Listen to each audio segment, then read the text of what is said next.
Coach, you had a big opening, Big 12 win the other day in Lubbock, Texas against Texas Tech. Your team, was on it from the very beginning. What did you like most about your team's performance in the win? I thought it was the way we started the game. I thought we really came in focused. I thought our preparation was good for the game, and I thought our guys executed, well for the most part throughout that evening. Coach, last year this team had some struggles on the road. The first game of the Big 12 on the road this year, you get the win. What does that do for the confidence going into the season, knowing that you can beat teams on the road? Well, I think it really helps our guys.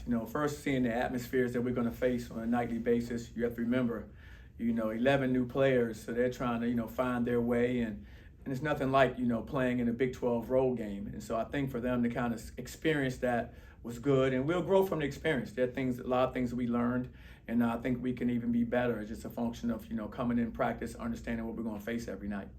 Coach, you had to fend off a late game charge from the Red Raiders. They're kind of like with LSU. How would you compare Lubbock to the Greenbrier?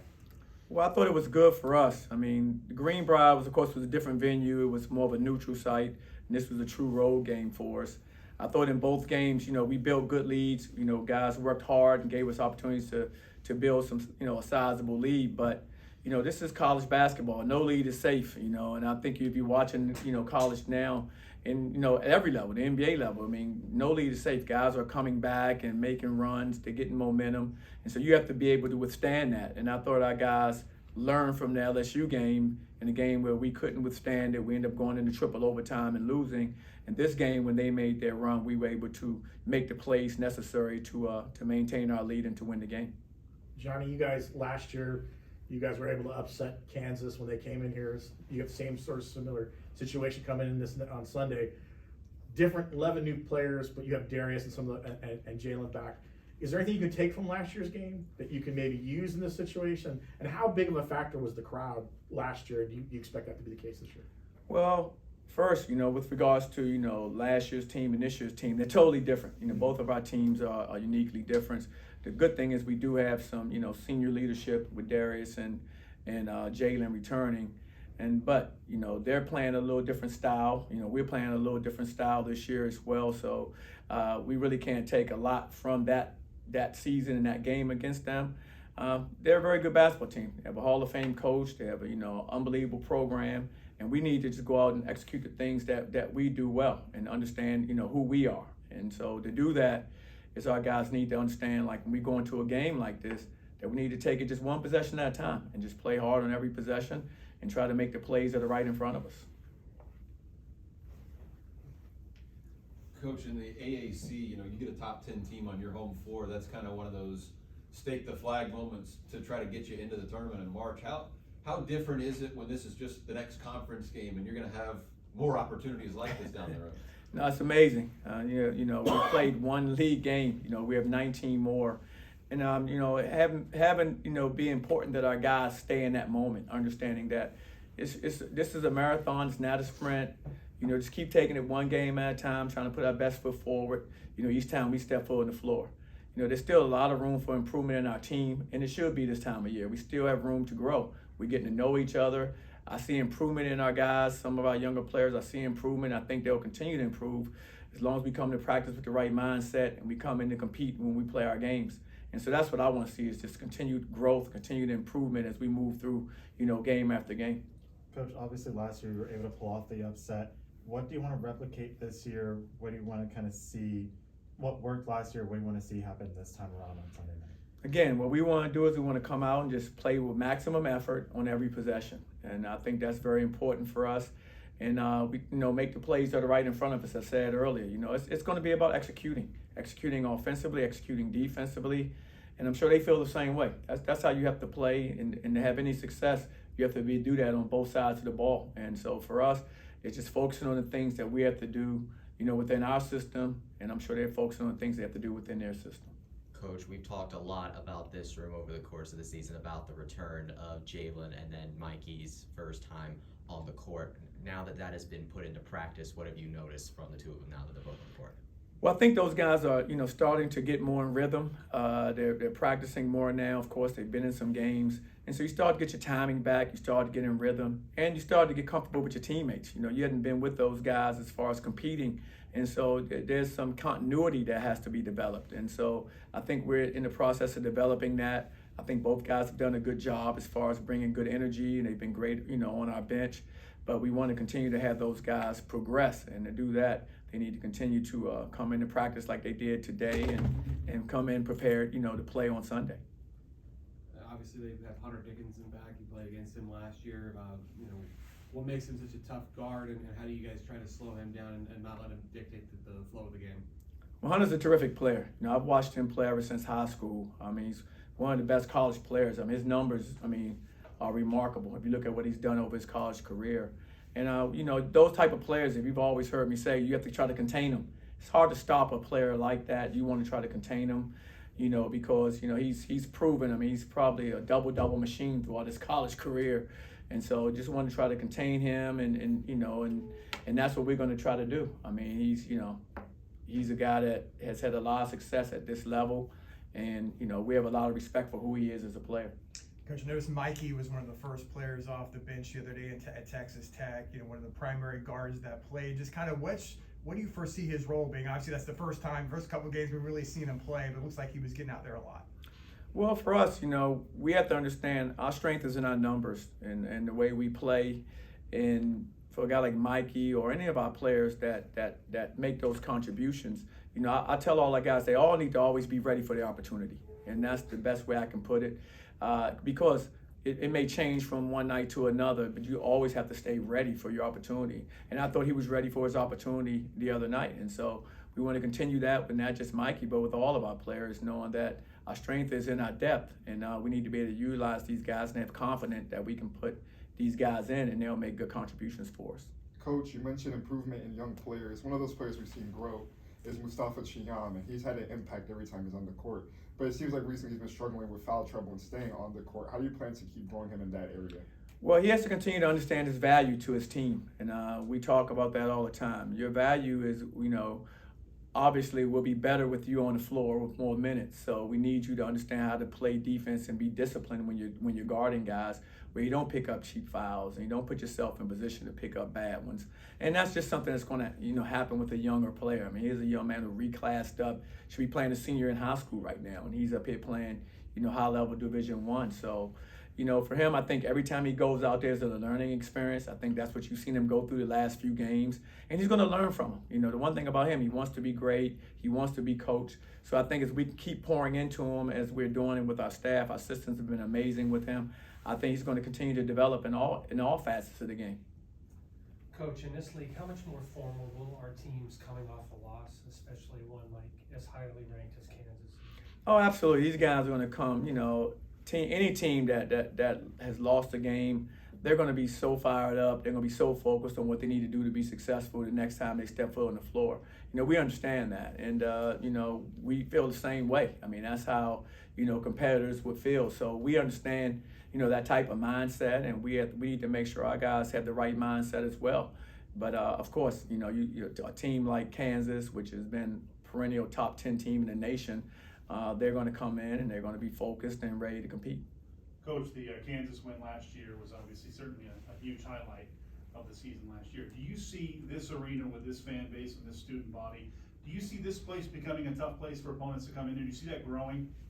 Absolutely. I think we can have as good a fan base and as good an environment as any team in this country. I've been at some of the best programs in the country as far as that's concerned, and I think we have the potential to be there. And I think last year was a snapshot of what was possible, and then we need to continue to build on that. And we've been, our fans have been terrific. Our student section has been terrific, and we need to continue to grow that, the interest in what we do here. And so, absolutely, I'm excited. I was knocked back last year, and I've seen a lot of great environments by how our fans and our supporters came out and our students came out. And like I said, and I'll be quite frank, I don't think we have the success we had last year at home if it wasn't for our crowd. And I just hope that they will continue to come out and bring that type of energy and that type of enthusiasm going forward. Coach, Texas Tech had a solid offensive night from their bigs and Toppin and Federico making shots and whatnot. What do you notice with you guys covering big men against Texas Tech that you maybe want to see improve on as you face the rest of the Big 12?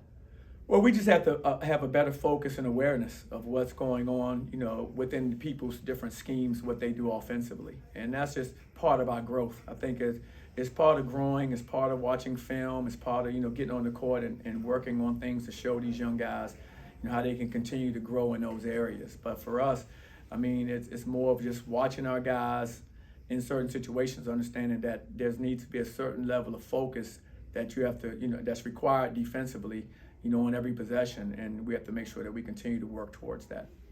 Johnny, you've talked about in the last couple of weeks about improvement on rebounding, try to be a better rebounding team. Do you guys feel like you're getting there as a unit, and that's something just going to continue to grow as you go through the rest of the season? Yeah, I'm confident we're going to continue to get better, rebounding the ball defensively, because our guys really want to be able to do it. It starts with caring, and these guys care. They want to do it, and usually, if that's the mindset, you're going to continue to improve. And so, watching our guys, take things that we're learning from the game and applying it in practice, I can see improvement from game one to our last game with what we're doing, defensively, and what we're doing rebounding. But it's a process. It isn't going to be perfect overnight. So, like I said earlier, it's a marathon, not a sprint. So we got to keep building toward, who we think we can become. And we're moving in that direction. Coach, Keyshawn Hall's made such a big impact this year. Obviously, his game at Texas Tech, he literally couldn't miss in the first half. Is a big reason why you got out to the lead you did. Just talk about his impact and how he's helped you guys this year. Well, I've really enjoyed watching. For me as a coach, one of the funnest times is watching young people develop in your system. Here's a new guy, been here all of 5 or 6 months, and so I've been watching him grow in what we do, and I'm sure he's taken in a lot, from our coaches. Like I said, our staff has done a great job with him and having him understand kind of what we want, from him. And he's been great. He's been coachable. He's been wanting to learn more and more. He can't get enough of the sport, whether it's working extra on his own, whether it's watching film. He's a young man who wants to be great, and it shows by, like I said, his work ethic. So as long as he continues to do those things, we're going to continue to pour into him like he's believed in us. And it's been fun to watch his growth. And so I think he's going to continue to even get better from where he is now as he gets more comfortable in our system. Coach, one of the main struggles you said last year was the team keeping their composure on the road, maybe when momentum wasn't on their side. Did you see a change in that this year with this current team, and how did they hold up to that standard? Well, I thought we did a good job of staying composed, as you mentioned. I think no better, point is when they were making their run to cut the lead and they made it a one-possession game. And our guys, they withstood that. They were able to make the plays necessary at that point to hold them off because, Texas Tech in that environment was amazing. And our guys fought through all of that and was able to make the plays necessary. And so there's a maturity about what they do.